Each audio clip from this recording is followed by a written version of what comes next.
Hello दोस्तों, तो हम आज बात करने वाले खेसारी लाल यादव जी और का बहुत ही ज़बरदस्त सॉन्ग के बारे में, जो कि शाम को 4 बजे रिलीज कर दिया चुका है, 13 अगस्त को शाम को 4 बजे।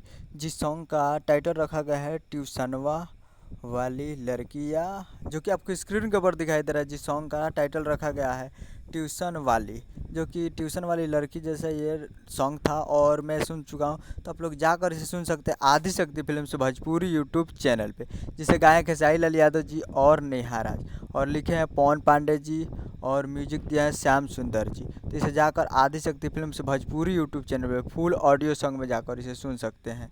तो उम्मीद कर रहा हूँ वीडियो अच्छा लगा होगा, तो चैनल को सब्सक्राइब करके बेल आइकन प्रेस कर दीजिए, ताकि ऐसे खेसारी लाल यादव जी के लेटेस्ट न्यूज लाते रहें। तो जाइए और जाकर इसे आदि शक्ति फिल्म्स पे फुल ऑडियो सॉन्ग में जाकर सुन सकते हैं ट्यूशन वाली, जो कि टाइटल रखा गया है। तो जाइए और प्यार दीजिए।